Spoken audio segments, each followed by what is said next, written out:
감사합니다. 오늘 말씀 나누기 전에 제가 조금 하고 싶은 마음이 말들이 좀 생겼어요. 뭐냐면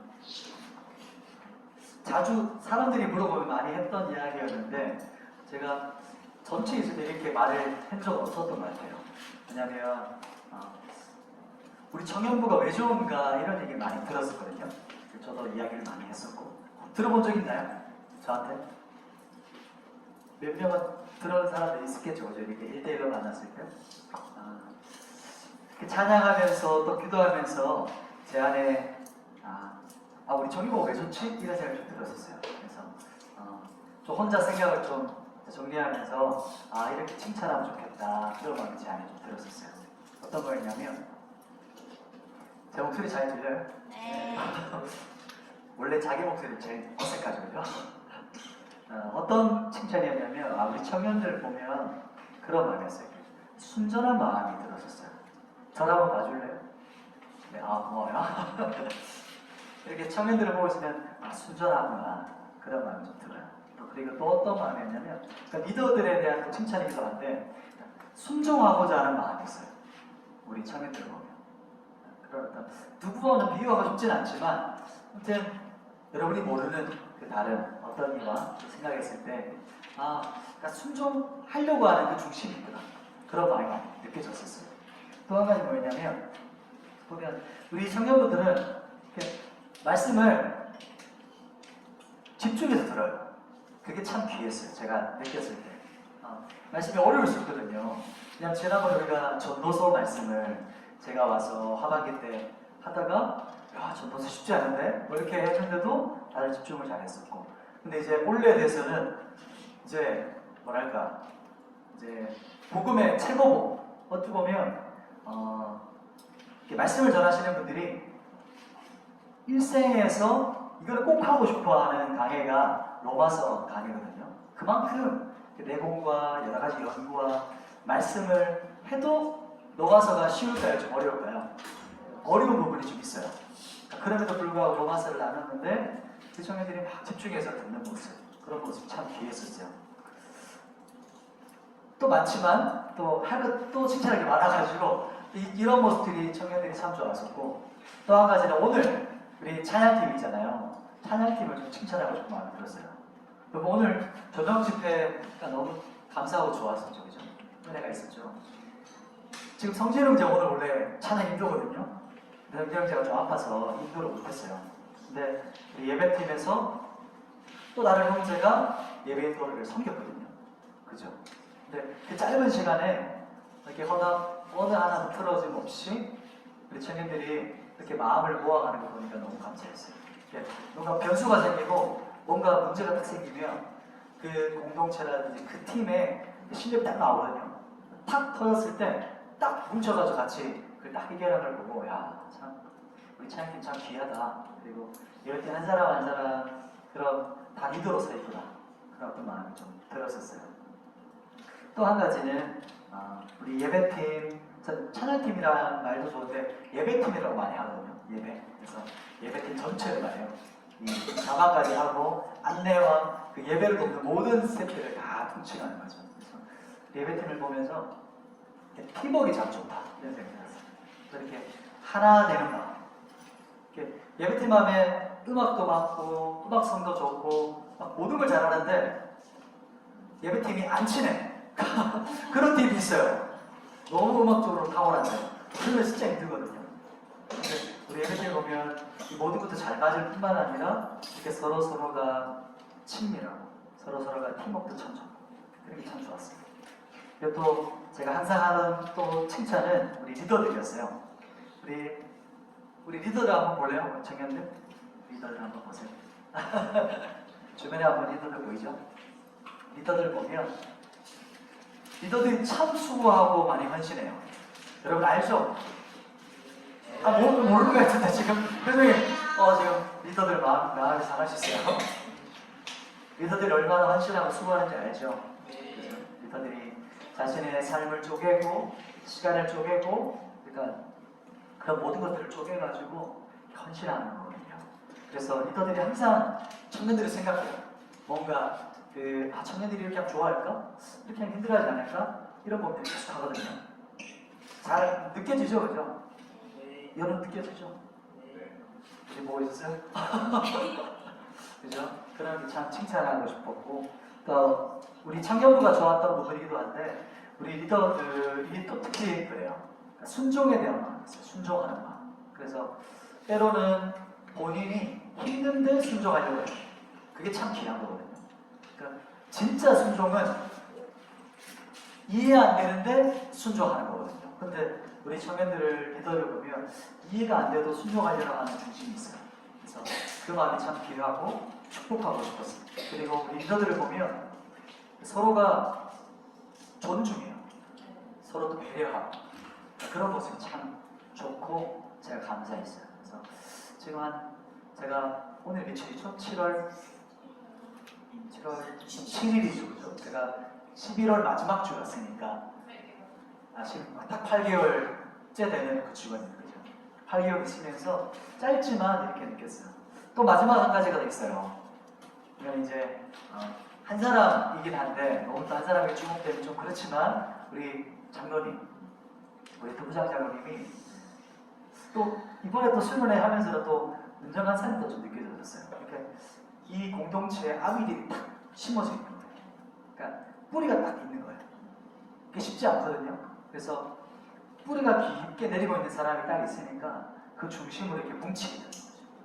그래서 막 표면적으로 흔들릴 수 있는데 그 중심을 잡아주는 축들이 있으니까 이렇게 해서 청년들이 오랫동안 이렇게 세워졌고 흔들리지 않았고 여기까지 왔구나.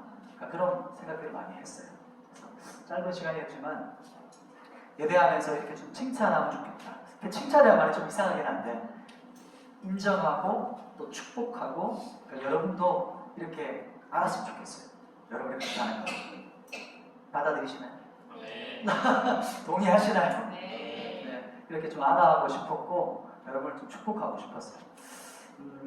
오늘 말씀을 이제 나눌 텐데 오늘이죠. 이번 우리 여름 수련의 주제가 뭐죠? 좀 아리까리한 분들 계시죠? 자, 생존을 넘어 뭐죠? 부흥으로! 그렇죠. 예전에 우리 스탠모임 할 때 장로님이 딱 부호를 만드시더라고요. 그래서 그렇게 해야 되겠다 싶었어요. 한번 장로님 선창해 주시고 우리 옥찬 한번 할까요? 생존을 넘어 부흥으로! 이렇게 해서 하는 거였습니다.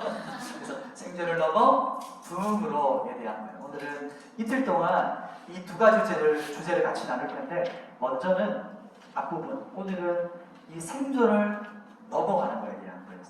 그리고 생존을 넘어서 부르심의 사랑, 또 생존을 넘어서 예배자에 대한 첫 번째 카테고리 이 주제를 나누고 내일은 이제 두 번째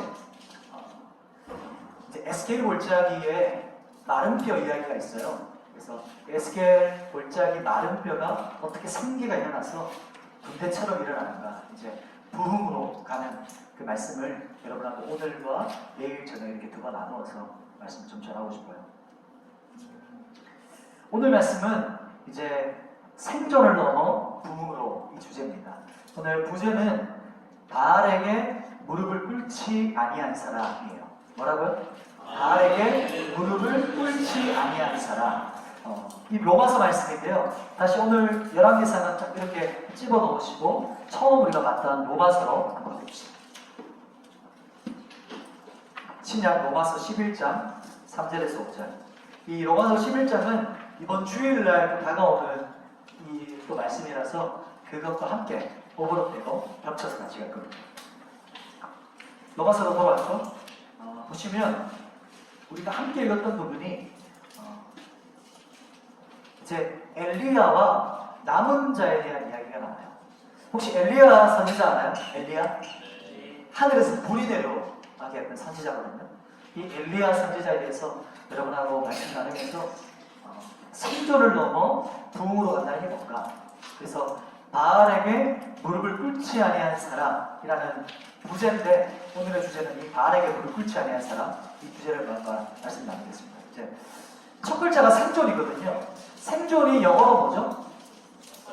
서바이벌이죠. 서바이벌. 뭔가 서바이벌이에요. 그러면은 남자들은 서바이벌 하면 딱 떠오르는 게 게임이 생각나요. 뭔가 서바이벌한 느낌. 이렇게 예비군 갔다 온 사람들은 이제 이렇게 하고 싶다. 그리고 서바이벌하면 뭔가 생존 게임 같은 느낌이 들죠. 그런데 우리나라 말은 생존이잖아요. 생존. 그러니까 완전 장난기가 하나도 없어요. 그냥 완전히 요즘 옛날 이거 옛날 말이겠다. 그러니까, 장난기를 빼고 궁서체 같은 느낌. 궁서체라는 말 들어봤죠. 옛날 여러분이 한 10년 전에 쓰셨던 말투. 그래서 진지하다는 거죠. 혹시 이런 청년 있어요? 우선 사는 게 지금 서바이벌입니다. 사는 게 힘들어요. 먹고 살자고 하는 겁니다. 그냥 다 먹고 살자고 하는 거 아닙니까? 이렇게 하는 청년이 진짜 있었거든요. 목사님도 먹고 살자고 좀 하는 거고, 저도 그냥 다 끄는 거지 뭐 있습니까? 이렇게 하는 사투리가 있거든요. 그런 청년들이 있었어요. 혹시 그런 청년 없어요? 사는 게 중요하지 뭐가 중요합니까? 그래서 제가 그 영화는 못 봤는데 멋이 중한데 이거 알아요? 복서 그렇죠. 딸이 이게 살짝 해가지고 아빠한테 막 소리 지르고 막 했던 그 부분이 진짜 뭐가 중요하냐 이거죠. 그런데 오늘 멋이 중한데라고 했던 이 고백이 오늘 본문에 나온 사람이거든요. 우리 청년들은 지금 살아가면서 자기 인생에서 가장 중요한 게 뭐가 있어요? 지금 이제 인생을 살아가면서 우리 나를 말해요 하면서도 잠깐 자기 관심사도 이야기하고 이야기했잖아요. 지금 한번 생각해보세요. 내 인생에서 지금 가장 중요한 게 뭔가? 내가 가장 중요하게 생각하는 게 무엇인가? 생각을 지금 떠올리고 있죠? 생각하고 있죠? 그죠? 오늘 엘리야라고 하면 하늘에서 불이 떨어지게 했던 선지자고 또 모세와 함께 구약에서 대표자였거든요. 예수님과 만날 때 모세, 엘리야, 예수님 이렇게 3자 대표예요. 그만큼 대표이거든요. 구약에서. 그런데 이 대표적인 인물이 제가 아까 얘기했던 무엇이 중한디? 라고 했던 그 말을 했던 사람이 오늘 본문의 이 사람이에요. 보시면 로마서 11장 3절 한번 볼게요. 우리 첫 번째 내 목숨보다 뭐가 중한디? 이제 이것에 대해서 한번 나눠볼게요. 로마서 11장 3절 찾았나요? 네. 자, 한번 3절 말씀을 같이 한번 읽어보십시다. 자, 시작. 주여 그들이 주의 삼자들을 죽였으며 주의 재단들을 허벌거렸고 나만 남았는데 내 목숨도 장난이다. 아멘. 제 목소리 혹시 낮잖아요? 마이크보다? 작나요? 대고 할까요? 어떤가요? 그냥 대고 합시다. 네. 방금 보세요. 방금 고백한 말이 엘리야가 이제 아합 왕의 아내가 이세벨이거든요. 아합이라는 극강무도한 왕이 있었어요. 근데 이 극강무도한 왕 옆에 더 뭐랄까 요즘 말로 보면 또 요즘 자주 유행하는 말 뭐더라? 가스라이팅의 대마왕 이게 이스라엘이었거든요. 자기 남편을 가스라이팅해서 북이스라엘 전체를 자기 마음대로 했던 여왕이에요. 그러니까 아합도 악한데 아합의 그 위에 있던 배우 세력 바로 이세벨이에요. 이세벨이 이제 엘리야에게 했던 말 때문에 지금 엘리야가 무서워서 도망가고 있어요. 도망가면서 했던 말이 이 3절이에요. 3절 말씀. 어떤 말을 했냐면 이 말씀이 지금 이렇게 고백하는데 열왕기 19장 이제 다시 또 갑니다. 우리 이 두 군데를 왔다 갔다 해야 돼요. 19장 다시 앞으로 가볼게요. 자, 어떤 상황이냐? 지금 엘리야가 왜 갑자기 도망을 가냐? 무슨 이유냐? 그런데 그 도망가기 전 상황에 대해서 제가 여러분하고 말씀을 좀 간략하게 그 핵심만 나눌 건데 지금 어떤 상황이냐면 이런 거예요. 갈멜산에서 엘리야가 바알과 아세라 제사장들, 사제죠 사제. 이 사제들이랑 대결을 해요. 대결. 450대 1. 450명 대 1명으로 제단을 쌓고 이 제단을 위에 이제 제단 위에다가 재물을 올려놓으면 이 재물에 불이 내려오게 하는 신이 진짜 신이다. 이것을 두고 어떻게 해요? 바알과 아세라 숭배하는 이 제사장들이 난리가 났어요. 불이 내려왔을까요? 안 내려왔을까요? 불이 안 내려와요. 근데 엘리야가 와서 하나님께 기도했더니 어떻게 됐죠? 하늘에서 불이 내려져가지고 이 제단 전체를 태운 것뿐만 아니고 옆에 뿌려놨던 물까지 다 증발시켜요. 엄청난 불이 떨어지거든요. 그리고 나서 이 우상 숭배하는 사제들을 다 죽여버려요. 그 산에서 다 진멸시켜요. 그리고 이스라엘 백성들을 하나님께로 돌아오게 하거든요. 그리고 나서 또 하나 더 있어요. 기적이 3년 6개월 동안 하늘이 닫혔어요. 하늘이 문이 닫혔다는 말은 비가 내리지 않았어요. 기근이었어요. 근데 엘리야가 무릎을 꿇고 하나님께 기도했을 때 7번 기도했을 때 저쪽 하늘에서 구름 같은 손바닥만한 구름이 떠요. 그래서 그 구름이 떠서 비가 쏟아져요. 근데 그 순간에 엘리야는 아합 왕에게 지금 비 소식이 있으니까 마차 타고 내려가십시오. 이렇게 하고 아합이 막 달려가거든요. 마차를 타고. 근데 그 앞을 엘리야가 어떻게 하고 있을까요? 달리기로 질척 따라잡아요. 이런 기적의 사람이었어요. 그 이야기가 이 열왕기 19장 전까지의 이야기예요. 쭉 이야기를 스크랩했어요. 기억나는 분도 있고 처음 듣는 분도 있는데 나중에 우리 점점 우리 성경 알아가면 돼요. 이런 이야기가 있었는데 이런 기적이 있었잖아요. 그러면 이세벨이 어떻게 됐을까요? 이세벨이 벌벌 떨어야 되잖아요. 이세벨은 어떤 여자였냐면 바알과 아세라 숭배하는 것뿐만 아니고 바알과 아세라를 숭배하도록 하는 제사장들을 국가에서 어려워서 키웠어요. 그러니까 신학교, 바알 신학교를 세워가지고 모아가지고 그 사람들을 키웠던 사람이 이세벨이에요. 근데 그 사람들을 누가 죽였어요? 엘리야가 하나님의 불을 가지고 기적을 다 죽여버리거든요. 진멸시켜요. 그런데도 두려워하지 않고 어떻게 하냐면 이세벨이 엘리야에게 전가를 보내요. 뭐라고 전가를 보냈을까요? 내가 너 어떻게 한다? 죽여버릴 거야. 대단한 여자죠. 자기 세력들이 다 죽임당했어요. 자기 똘마니들이 다 죽었어요. 그리고 하나님의 기적이 엄청난 기적들이 막 일어났는데도 불구하고 이세벨은 전혀 하나님 꺾이지 않아. 내가 너 반드시 찾아내가지고 죽일 거야. 이렇게 전가를 보내요. 그런데 더 놀라운 게 뭐냐? 그 더 놀라운 게 뭐냐면 엘리야의 반응이에요. 엘리야가 19장 3절에 어떻게 반응하는가 볼까요? 우리 열왕기상 19장 3절. 자, 엘리야가 어떻게 반응하는가 한번 보십시다. 자, 열왕기상 19장 3절이요. 찾았나요? 같이 한번 읽겠습니다. 시작! 그가 이 형편을 보고 일어나 자기의 생명을 위해 도망하여 유다에 속한 베에스바에 이르러 자기의 사환을 그곳에 머물게 하고. 아멘. 보시면 분명히 뭐라고 하냐면 지금 이 형편을 보고 엘리야가 일어나서 그 다음 뭐라고 나오죠? 성경에 자기의 뭘 위해서? 생명을 위해서 어떻게 해요? 도망가요. 한번 생각을 해보세요. 방금 직전까지 엘리야가 어떤 일이 지금 경험한 사람이에요? 하나님께 그냥 기도 한번 하고 외쳤는데 하늘에서 불이 떨어졌어요.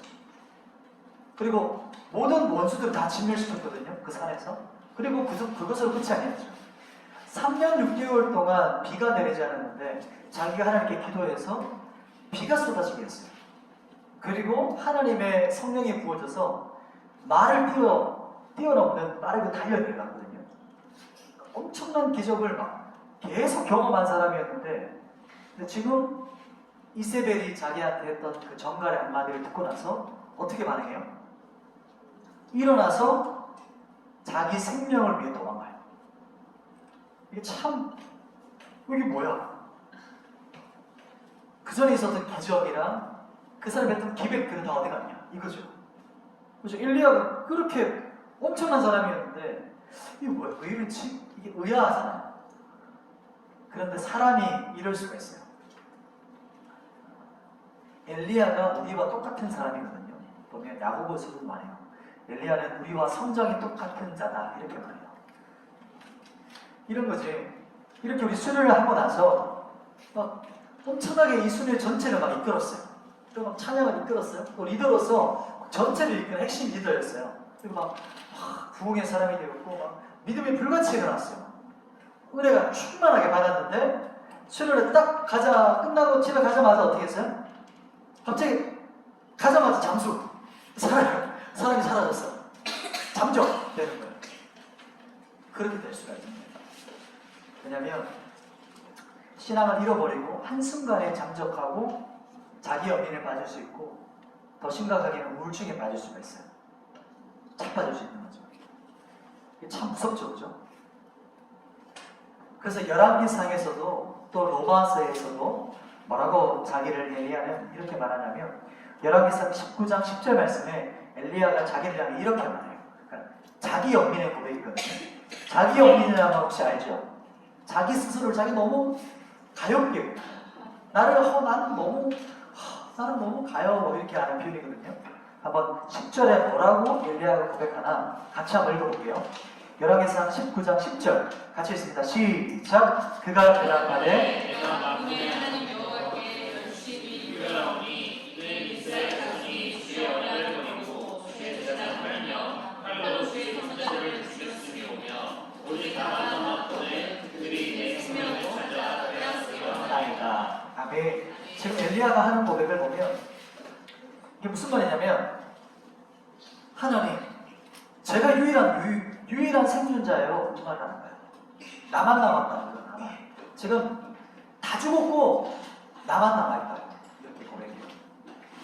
지금 혼자 내가 서바이벌해서 혼자 남았습니다. 이렇게 고백을 해요. 그리고 뭐라고 또 말하는 거냐면 19장 10절에 좀 길게 말했지만 그런 말이에요. 저기 저 이세벨 좀 보세요. 그렇게 기적을 보고도 하나님께서 살아계신 걸 보고도 저 여자 정말 독한 여자입니다. 하나님 보십시오. 지금 저 여자가 나한테 킬러를 보내가지고 저를 죽인다고 하지 않습니까? 도대체 이게 뭡니까 하나님? 저 혼자 남아있는데 지금 어떻게 하라는 말입니까? 이렇게 하나님께 자기 마음을 막 털어놓는 거예요. 그리고 또 거기서 끝이 아니고 뭐라고 말하냐면 하나님 저밖에 없고요. 이제 아무 소망도 없어요. 다 끝났어요. 이스라엘 나만 남았는데 무슨 소망이 있습니까? 이세벨이 다 장악했어요.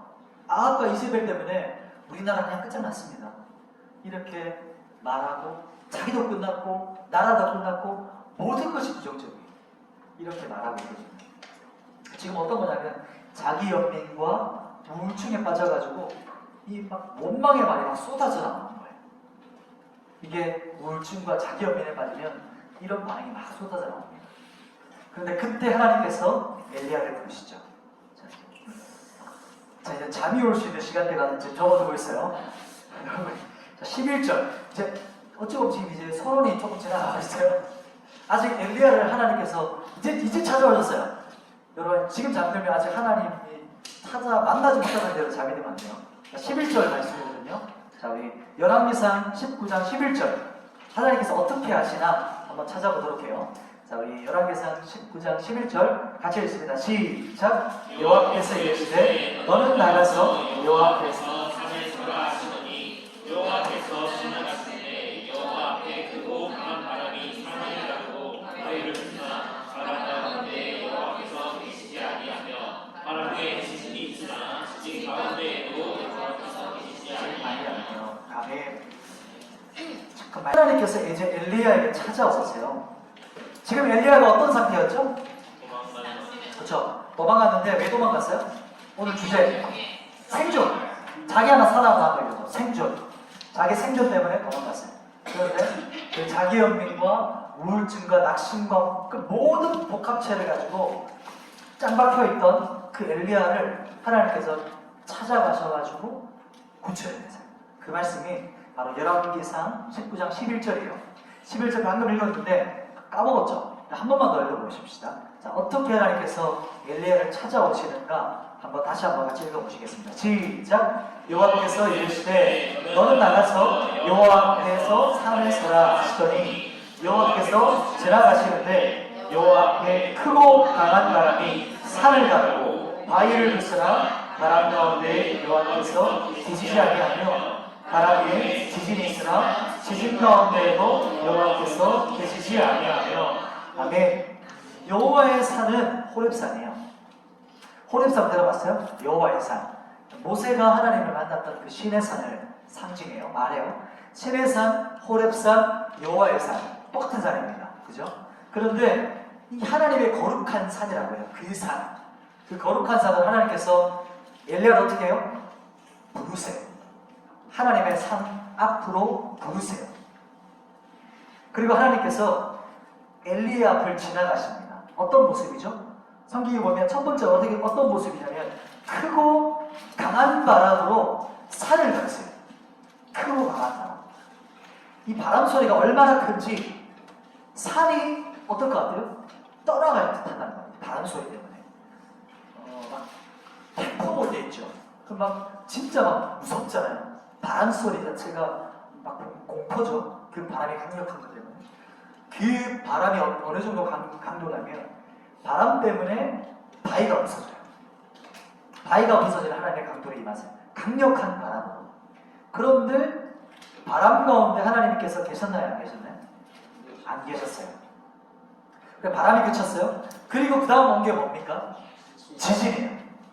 즉 진동이 일어나요. 땅이 흔들려요. 땅이 막 지진이 일어나요. 즉 산이 진동했다는 거예요. 혹시 지진 경험해본 사람 있어요? 고양시는 거의 없었죠. 포항, 경주 포항 쪽에 엄청나게 강력함이 있었거든요. 저도 예전에 했던 것 같은데 정말 전 대구인데도 포항 경주에서 일어났어가지고 완전 막 흔들렸어요. 그래서 미네민이 저희 완전 3살인가 그때였거든요. 그래서 책상 밑으로 들어가는 기억이 나요. 아파트가 흔들려가지고 휘청휘청했어요. 대구랑 포항 거리가 차로 한 1시간 반 거리거든요. 꽤 멀죠, 그죠? 그런데도 엄청난 지진이었어요. 공포가 몰려와요. 그런데 산이 진동했는데 그 지진 가운데서도 하나님을 만나지 못했어요. 그 다음에 보면 12절이거든요. 12절 말씀 같이 한번 볼게요. 12절 같이 읽습니다. 시작. 또 지진 후에 불이 붙으나 불 가운데도 여호와께서 계시지 아니하더니 불 후에 세미한 소리가 있는지라. 아멘. 지진이 끝난 후에 또 뭐가 왔죠? 불이 왔어요. 불같이 임하셨어요. 불이 붙어요. 불이. 여호와의 불이 산을 태워버립니다. 그런데 불 가운데서도 하나님은 어떻죠? 계시지 않으셨어요. 그런데 그 이유가 중요하죠. 그 다음 어떻게 나옵니까? 불 후에 뭐가 있죠? 세미한 소리가 있어요. 세미한 소리. 여기서 세미한 소리는 이 두 단어가 같이 있는 단어예요. 보면 아주 가늘고 미세하고 낮은 이런 표현을 하고, 그리고 이 세미한, 미한이란 뒷말은 속삭임이라는 뜻을 갖고 있어요. 속삭임인데 정말 그 세밀한 속삭임을 말해요. 다 정확하게 그 사람만 들리게 하는 속삭임. 혹시 이런 경험이 있으세요? 어떤 경험이냐면 하나님을 만날 때 우리가 아주 다양하게 만나거든요. 저도 하나님을 만날 때 이런 경험들이 있었어요. 막 불같이 하나님께서 임하셔가지고 막 마음이 뜨거워지는 거예요. 그리고 내 안에 것들이 막 소멸되어지는 것 같이 느껴질 때가 있어요. 하나님의 질투의 불이라고 해요. 질투하시는 여호와의 불이라거든요. 왜 질투하시냐면 하나님이 나를 너무 사랑하시는데 연인 사이가 있잖아요. 근데 연인보다 더 친밀한 부부 사이예요. 근데 부부 사이 안에 그 배우자 안에 내가 아니라 다른 게 들어가 있어. 다른 남자친구가 있어. 다른 여자친구가 있어. 그럼 어떨까요? 질투가 일어나겠죠. 질투하지 않으면 그게 사랑인가요? 거짓말이에요. 가짜 사랑이에요. 질투가 하나님의 사랑이라는 거예요. 그래서 질투하는 불 때문에 우리 안에 우상들을 깨우시거든요. 우리 안에 있는 것들 소멸시키세요. 이렇게 불 가운데도 임하시기도 하고 또 바람처럼 임하시기도 해요. 바람처럼 임하실 때는 우리 마음이 시원해져요. 내 안의 것들이. 하나님께서 나에게 임하시고 바람처럼 임하실 때 어떻게 설명해야 될까요? 경험한, 그러니까 갈망하시는 거예요.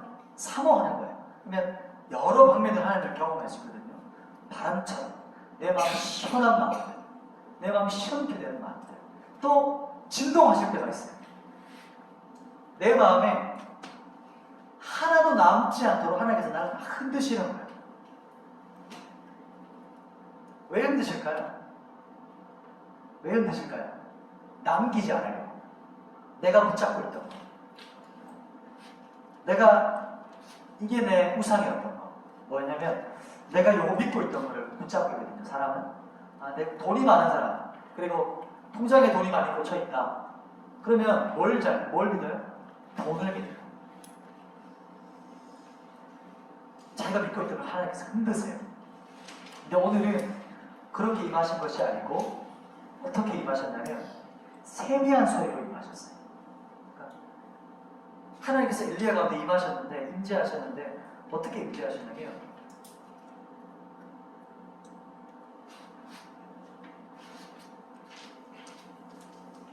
이런 소리도 안 날 정도의 세미한 소리. 그런 어떤 경험해 본 적 있어요? 지금 속초 여기가 어쩌고 그런 소리를 경험할 수 있는 곳이 많아요. 조용해서 풀소리, 바람에 흔들리는 어떤 나뭇잎 소리, 아주 세미한 소리인데 그것을 뛰어넘어서 내 귀에 대고 하나님께서 속삭이는 정확한 음성, 그것을 그렇게 하나님께서 엘리야에게 임하셨어요.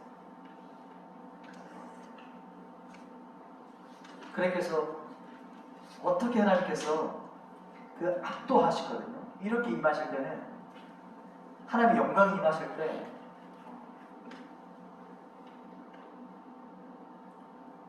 더 어떻게 표현하면 좋을까요? 이렇게 카보드라고 해요. 영광. 그래서 카보드라는 말은 원어로 무겁다라고 해요. 무겁다. 무겁게. 하나님의 영광이 어떻게 임하시냐면 무겁게 임하세요. 우리 가운데 임재하실 때. 임재하신다는 말은 이렇게 의자가 있죠. 저 의자에 앉는 거예요. 하나님께서 임재하실 때는 어디에 임재하시냐면 시편 말씀에 하나님은 찬양의 보좌에 앉으세요. 찬양의 보좌, 찬송의 보좌 가운데 앉으세요. 그래서 우리가 왜 예배 때 찬송하는지 아세요? 여러분 같이 음악하고 노래하는 게 아니고 하나님께서 우리 가운데 임하실 수 있도록 하나님의 보좌를 마련해 드리는 거예요. 여러분이 찬양하잖아요. 예배하잖아요. 그 목적이 뭐냐면 하나님 이곳에서 찬양을 받으세요. 하나님 우리가 주님을 경배해요. 주님을 예배해요. 그래서 주님 우리가 주님을 이곳에 임재하시도록 주님의 찬양의 보좌로 주님께 올려드립니다. 이곳에 그 보좌가 뭐냐면 왕의 자리거든요. 왕자리로 앉으세요. 옛날 우리 사극에 보면 딱 병풍이 있고 왕의 자리가 있잖아요. 그리고 양쪽에 우의정, 좌의정 쫙 이렇게 해서 대신들이 서 있죠. 그죠? 왕의 자리가 항상 비어 있어요. 그죠? 그러면 왕의 자리가 비어 있으니까 여기 서 있는 사람들 좀 힘드니까 앉아도 돼요? 앉으면 어떻게 될까요?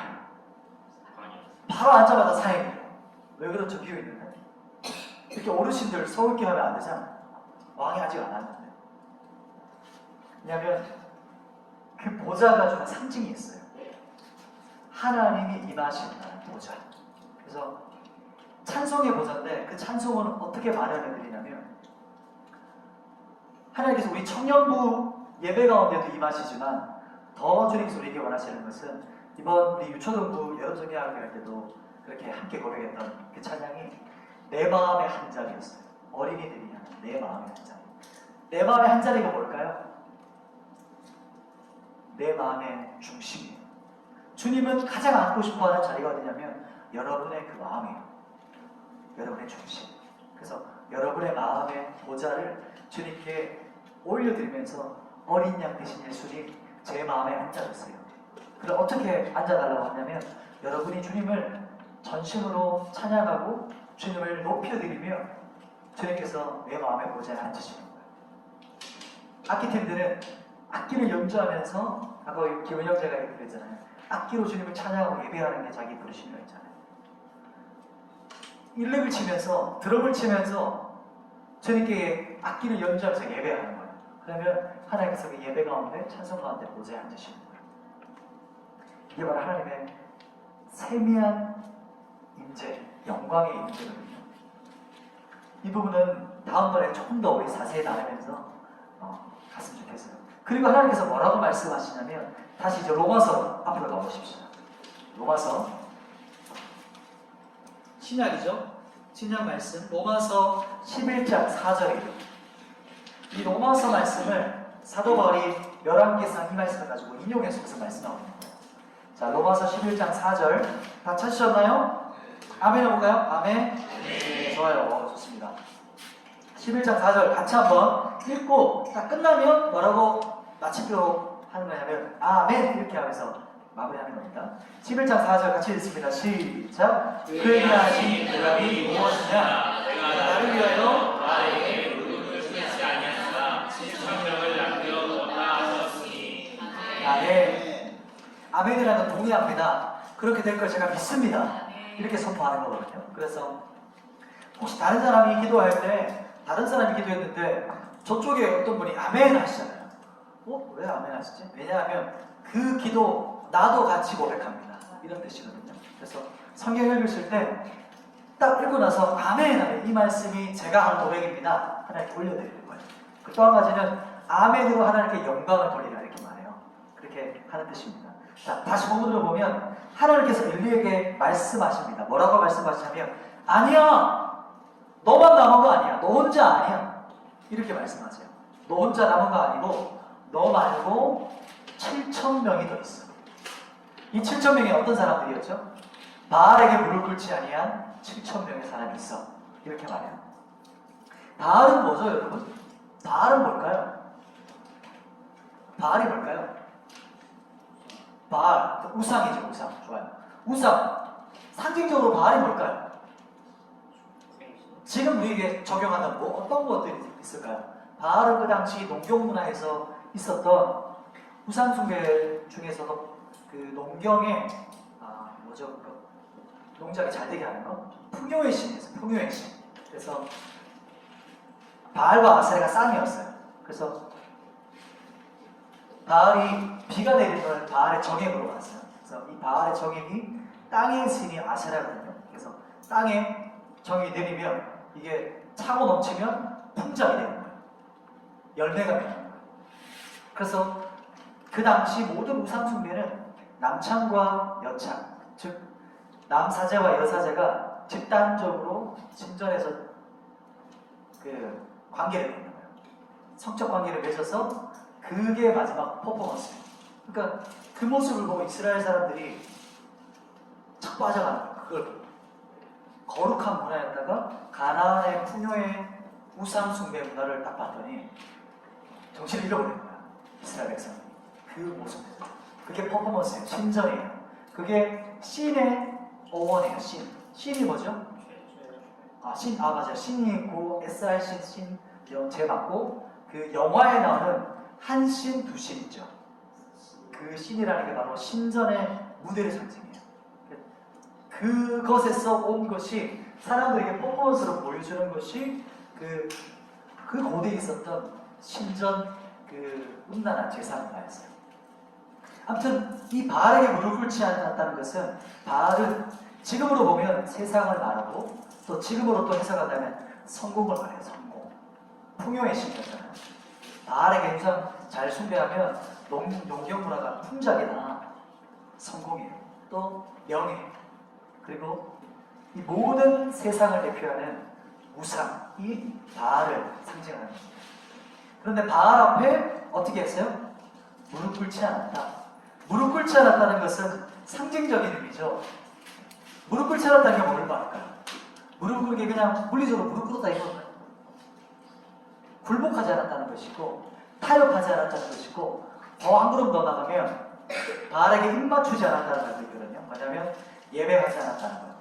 거기에. 그게 바로 이 바알에게 무릎 꿇지 않은 7,000명의 사람. 이 사람들은 세상 앞에서 돈 앞에서 권력 앞에서 명예 앞에서 굴복하지 않았다. 그 사람들이 바로 이 이세벨, 아합 그 나라에서 하나님께서 남겨뒀던 사람이다. 이렇게 엘리야에게 말하고 있는 거예요. 그럼 이 시대는 어떨까요? 열왕기상하는 엄청 오래전 이야기잖아요. 이 신약도 지금 2000년이 흘렀어요. 이 구약은 500년, 1000년 더 지나갔어요. 노아는 1500년, 아브라함은 1000년, 맞죠? 그죠? 한참 올라가거든요. 다 2000년인 것 같은데. 그죠? 한참 올라가거든요. 지금은 그럼 어떨까요? 그 말씀이 로마서 말씀에, 로마서 11장 5절 말씀이에요. 지금은 어떤가? 사도 바울이 이렇게 말해요. 사도 바울도 어찌 보면 옛날 이스라엘 역사 이야기를 하다가 갑자기 지금 5절 말씀 이렇게 말해요. 5절 말씀 같이 한번 읽어보십시다. 지금은 어떤가? 5절 같이 한번 선포합니다. 시작! 그런즉 이와 같이 지금도 은혜로 택하심을 따라 남은 자가 있느니라. 아멘. 세 번째 대지가 지금도 어떻다고요? 남은 자가 있느니라. 이렇게 말해요. 사도 바울 그 당시의 사람들도 남은 자가 있었다. 그러면 지금은요? 지금 있을까요? 없을까요? 어디에 있을까요? 그렇죠. 그게 제가 원했던 답이었어요. 어디 있다고요? 여기 있죠. 그게 바로 성경을 읽을 때 우리가 적용하는 방법이에요. 성경을 바라볼 때 하나님 한국교회 가운데 하나님 바알에게 무릎 꿇지 않은 7,000명이 있습니다 라고 생각하면서 또 그 사람이 지금 어디 있어요? 여기 있고요. 그리고 제가 바로 그 사람입니다 라고 고백하는 거예요. 이게 바로 말씀을 딱 내 거로 취하는 거예요. 말씀을 아멘으로 취하는 거예요. 그런데 저는 제가 한 2019년도였던 것 같아요. 저는 그때 저 자신을 바라보면서 또 한국교회를 바라보면서 그 당시 참 사건 사고가 많았거든요. 2019년도에 제가 먼저 까먹을 수도 있어요. 청년들은 또 관심이 정체가 입을 높기 때문에 그럴 수도 있어요. 그때 저 자신을 바라보고 한국교회와 이 나라와 민족을 바라볼 때 너무 소망이 없어 보이는 거예요. 야, 이 나라, 이 한국 괜찮겠나? 목회자인 내가 나를 봐도 야 너무 수준 미달의 모습을 내가 보면서 이때 제가 이 엘리야의 마음이었어요. 하나님 다 끝났어요. 소망 없습니다. 아무것도 안 보입니다. 하나님 그런 마음이었거든요. 그런데 그때 우연히 한 대학생 자매의 간증 영상을 봤어요. 그 당시 한 20대 중반이었어요. 20대 중반의 한 자매였는데 그때 그 자매의 간증을 보고 제가 나도 스스로 인식하지 못했다. 그렇게 생각하면서 이것이 뭔가 그냥 그렇게 표현했지만 그게 내 자기 영이었던 거예요. 내가 빠져있다. 근데 그 영상을 보고 저렇게 어린 친구가 어떻게 저렇게 하나님을 친밀하게 할 수 있을까? 그리고 그냥 느낌으로만 있는 게 아니고 정말 하나님에 대한 깊은 지식 또 하나님에 대한 그 폭넓고 깊이가 있는 자매구나. 이게 너무 많이 느껴졌었어요. 20대 중반이었던 것 같아요. 제가 제게 25, 24, 6 많아도 6이었던 것 같아요. 그때 그걸 보고 나서 제가 다시 하나님 앞에 회개했던 기억이 나요. 정말 하나님 우리 한국교회 소망이 있네요. 완전히 뒤집어진 거죠. 제 고백이. 20대 저 초반 같은 저 어린 자매 사역자에게 어떻게 저런 고백이 나오지? 어떻게 저런 간증이 나오지? 그걸 보고 정말 하나님 한국교회 소망이 있습니다. 이 땅에 정말 소망이 있습니다. 이런 어떤 제 마음에 고백했던 기억이 나요. 로마서도 오늘 5절 말씀에 이렇게 말하거든요. 뭐라고 말하냐면 그런즉 이와 같이 지금도 은혜로 택하심에 따라 남은 자가 있느니라. 아멘. 아멘. 좋아요. 이와 같이 지금도예요. 지금도. 그러니까 하나님의 카이로스는 지금도 진행되고 있어요. 카이로스란 말 들어봤어요? 하나님의 타이밍이라는 거예요. 라이트 타이밍. 바로 그때. 지금 객관적인 시간이 흘러가잖아요. 그죠? 이게 크로노스거든요. 그냥 지금 1초, 2초, 지금 8시 40분 흘러가요.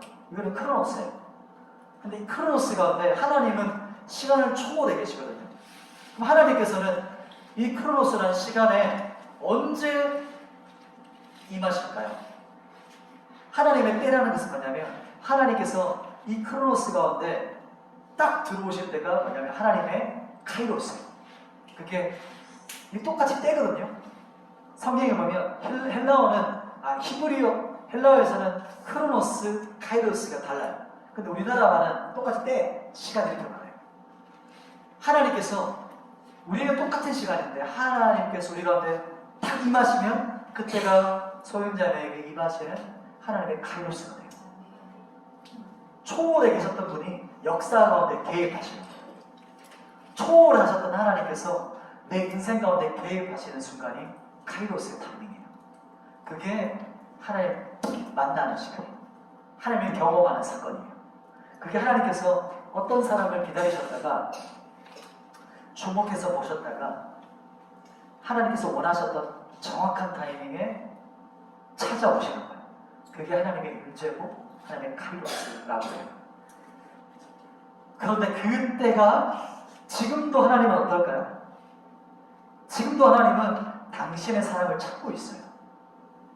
크로노스가 흘러가고 사람들은 그 크로노스라는 시간 안에 머물러서 그냥 인생을 살아가는데 하나님은 전체를 보시거든요.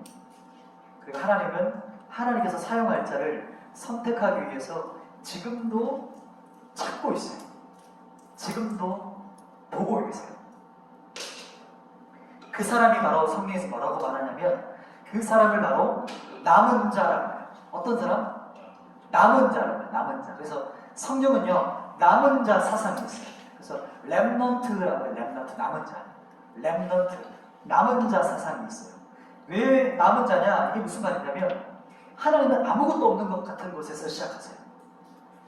남은 자라는 것은 다 사라지고 나무 밑통만 남았어요.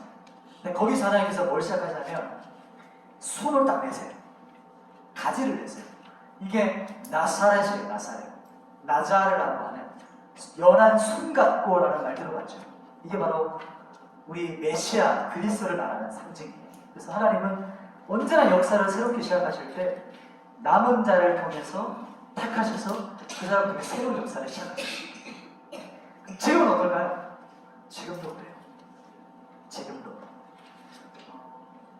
저는요, 제 얘기를 잠깐 하고 싶은데, 저는 하나님의 부르심이 있어요. 하나님의 소명이 있어요. 2019년도였던 것 같아요. 그전에도 어떤 마음이 있었지만, 2019년도에 명확하게 본문을 읽는데, 본문을 읽음과 동시에 하나님께서 말씀하시는 그런 일들이 있거든요. 여러분도 아마 그런 경험을 하신 분도 있을 거예요. 그냥 성경을 읽는데 성경 그대로가 해석되는 거예요. 본인이. 그리고 하나님께서 말씀하시는 육성은 아니지만 깨달아지는 거예요. 그 말씀이 뭐였냐면 방금 저희가 본 열왕기상 말씀이에요. 열왕기상 그 당시 제가 봤던 부분이 뭐냐면 열왕기상 19장 15절 말씀이었어요. 2019년도 여름에 분명히 이 본문을 말씀해 가지고 목사님께서 그 당시 전교회였죠. 그 교회에서 본문을 봉독하는데 이 본문을 읽는데 주님께서 저에게 감동을 주셨던 마음이에요. 열왕기상 19장 15절이에요. 한번 같이 읽어볼까요? 어떤 말씀인지 한번 보십시다. 열왕기상 19장 15절. 자, 같이 한번 읽어보겠습니다. 시작. 여호와께서 그에게 이르시되 너는 내 글을 돌이켜 광야를 통하여 다메섹에 가서 이르거든 하사엘에게 기름을 부어 아람의 왕이 되게 하고. 아멘. 성경을 여기 부분에 읽는데 읽는 동시에 하나님께서 말씀하시고 해석해 주신 부분이에요. 어떻게 한 거냐면 이 부분을 읽고 너는 내 길을 돌이켜서 광야를 통해서 다메섹으로 가. 다메섹은 뭐냐면 더 큰 도시를 말해요. 지금 있던 도시로 더 큰 도시로 가서 하사엘에게 기름 부어. 하사엘은 하람의 왕이었거든요. 아람은 뭐냐면 세상 리더를 말해요. 그러니까 하나님께서 해석해 주신 게 세상 리더에게 가서 기름 부어 세워. 그리고 16절 이렇게 말해요.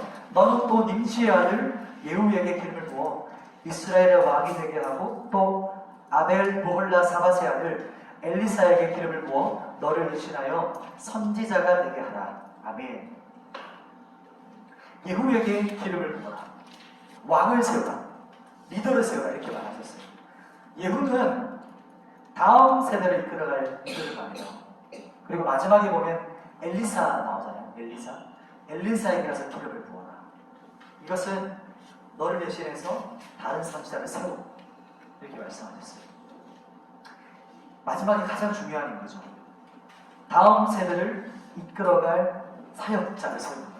다음 세대를 이끌어갈 사역자. 참 신기하죠? 엘리야 하면 또 누가 떠오르세요? 엘리야와 엘리사거든요. 엘리야는 항상 엘리사와 같이 나와요. 이번에 이 말씀을 준비하면서 새롭게 깨닫게 하신 것이 바로 다음 세대에게 기름을 세우는 것뿐만 아니에요. 다음 세대에게 기름 부어 세우는 것뿐만 아니고 어떤 마음을 이번에 이 말씀 준비해 주셨냐면 다음 세대와 함께 연합하라는 거예요. 엘리사가 혼자 세워진 게 아니거든요. 엘리야와 엘리사가 같이 세워졌어요.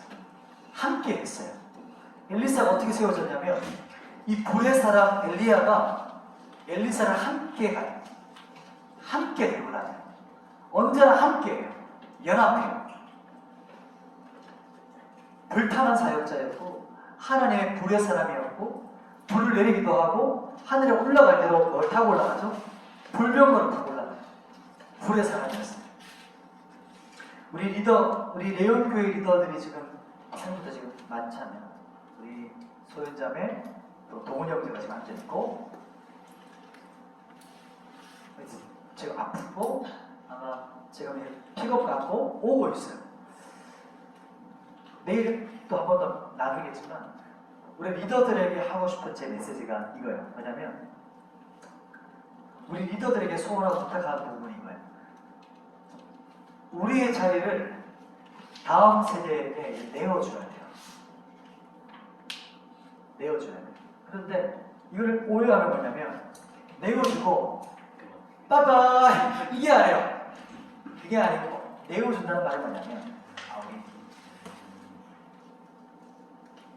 리더가 뒤로 물러나는 게 아니고 내가 그냥 이렇게 넓은 자리에 혼자서 하고 있었다면 다음 세대를 잡아서 내 옆에 세우고 내 것을 나누고 그 내가 분량을 감당했던 것을 같이 감당하는 거예요. 같이 하는 거예요. 연합하는 거예요. 그리고 동역하고 함께하고 연합하는 거예요. 혼자 감당하는 게 귀하죠. 그러나 한 걸음 더 나가야 돼요. 혼자 감당했던 것을 이제는 좀 불편할 수 있고 좀 어려울 수 있지만 그 다음 사람을 함께 세워서 같이 연합하고 같이 일하고 함께 세워가면서 더 잘하도록 도와줍니다. 지금 우리 조장들 세워졌잖아요. 조장들 다 나오죠. 밑에 민혁이, 주영자매, 아론, 김훈, 다행이죠. 그렇지만 이제 다음 우리 세대 리더들이 또 계속 세워져 와요. 그때 앞선 자들이 해야 되는 부르심은 뭐냐면 내 자리를 기꺼이 내어주는 거예요. 그리고 내 자리를 기꺼이 내어줄 때 이 사람이 세워질 때까지 함께 동역해주는 거예요. 함께 지켜주는 거예요. 그리고 내비길트에 보면 내비길트에 전략이 있어요. 그러니까 1세대 그 성단체였거든요. 내비길트는 나랑 똑같은 사람 한 사람 세워두고 나가라. 이게 전략이에요. 근데 나랑 똑같은 한 사람인데 그 내비게이터와는 완전히 제자화된 한 사람은 어떤 사람일까요? 강력한 사람이거든요. 그분들은 내비게이터 하면. 그래서 보통 대부분 2세대, 3세대 소비단체들이 내비게이터에서 나오는 제자훈련 방식대로 따라가요. 엄청난 사람을 자기랑 똑같은 한 사람 세우고 졸업해. 이게 컨셉이에요. 내비게이터에. 근데 엄청난 사람들을 세워놓고 한 명만 세워도 감당한다는 거죠. 이게 우리 리더들에게 하고 싶은 부탁이고 우리 이제 앞으로 세워질 우리 앞으로 세워질 우리 부리들, 또 앞으로 더 그 다음 세대, 이게 부탁하고 싶은 말이 이거예요. 혼자 하는 거 없어요. 앞선 세대가 있었기 때문에 그 다음 세대가 있고, 또 그 중간 세대가 있기 때문에 그 미래가 있어요. 여러분이 있는 이유는 지금은 청년부가 아니지만 또 다른 위에 세대 있잖아요. 제가 있을 때 있었던 이창 간사님과 또 그 위에 또 진영 간사님과 그 윗세대, 그리고 또 우리 은정 간사님, 이 위에 리더들이 있었기 때문에 이 리더십들이 계속 이양해져 가는 겁니다. 마찬가지예요. 우리 리더들이 그걸 바라보면서 터터지게 계속하는 거예요. 릴레이 경주할 때 혼자 뛰는 게 아니고 같이 뛰는 거죠. 말씀을 정리하겠습니다. 오늘 저는 이 부르심 때문에 살아가요. 가장 먼저는 생존이 아니고 예배자로 서는 거예요. 생존이 아니고 뭐라고요? 예배자로 서는 거예요. 예배자. 첫 번째는 생존이 아니라 어떤 사람? 예배자입니다. 예배자. 예배자로 세워지고 나면 이제는 이 사람이 생존을 넘어서 두 번째로 나가요. 이 엘리야를 생각해 보세요. 하나님 앞에서 예배자로 딱 세워지고 나니까 하나님께서 이 예배자인 엘리야에게 뭘 주시죠? 소명을 주시거든요. 부르심을 경험해요. 그 다음에 두 번째는 부르심으로 하는 거예요. 부르심.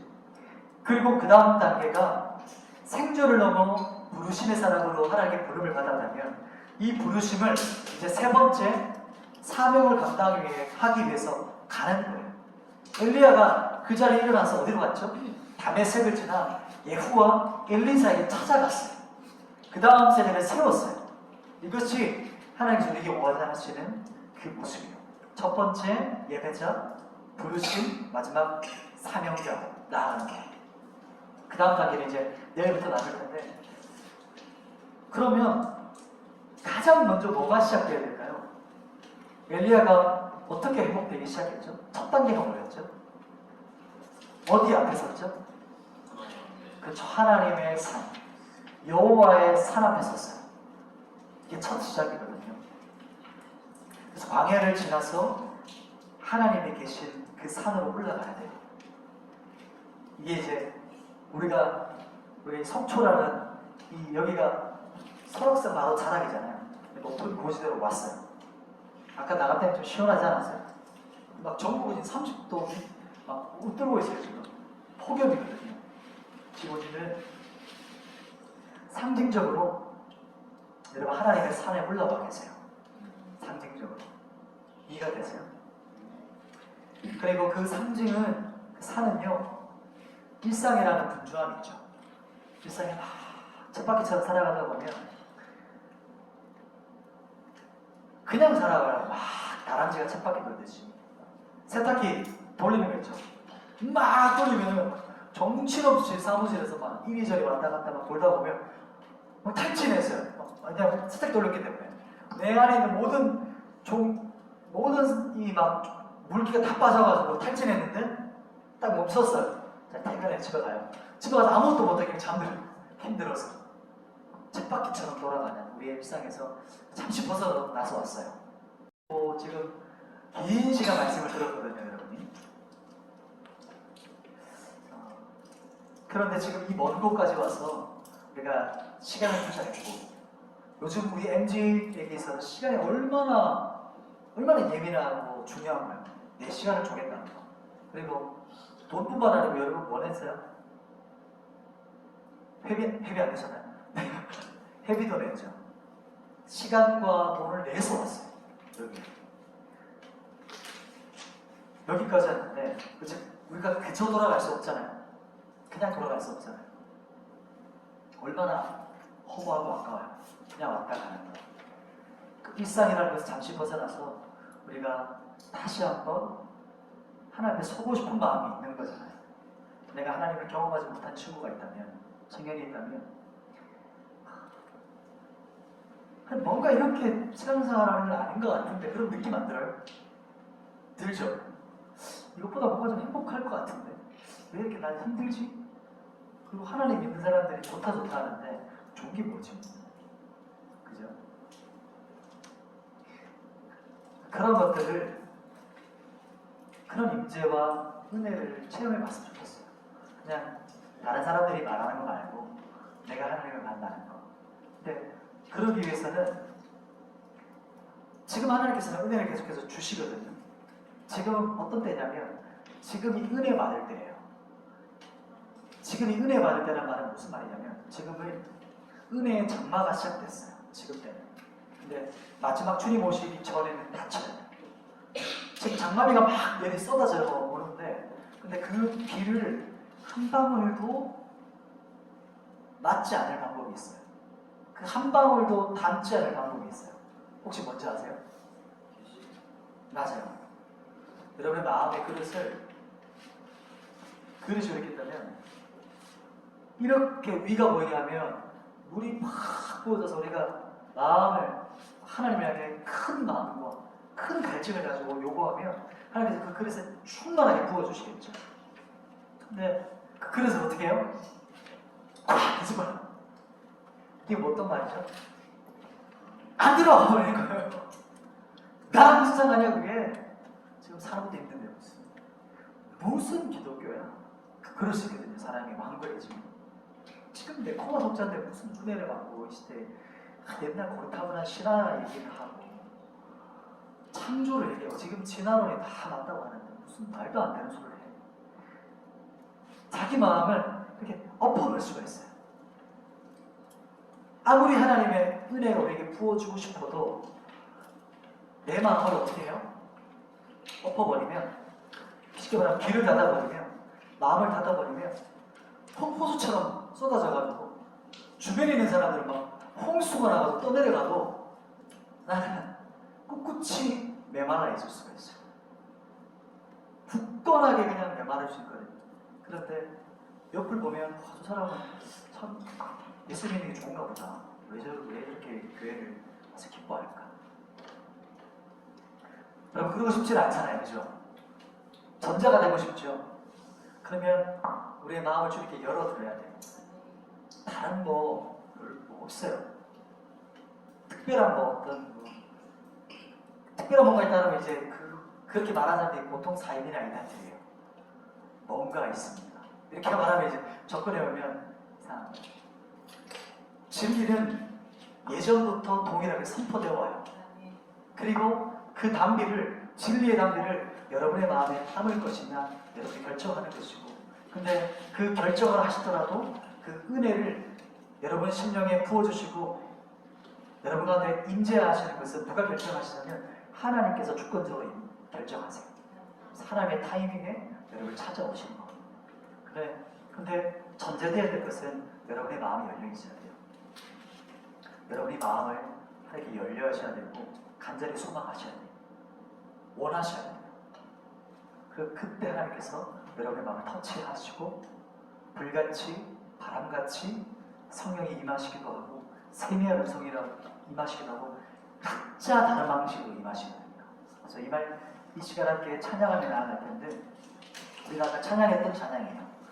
영원한 왕 예수 찬양이죠. 이 찬양을 하면서 가사에다가 여러분의 마음을 선포하면서 함께 나아갔습니다.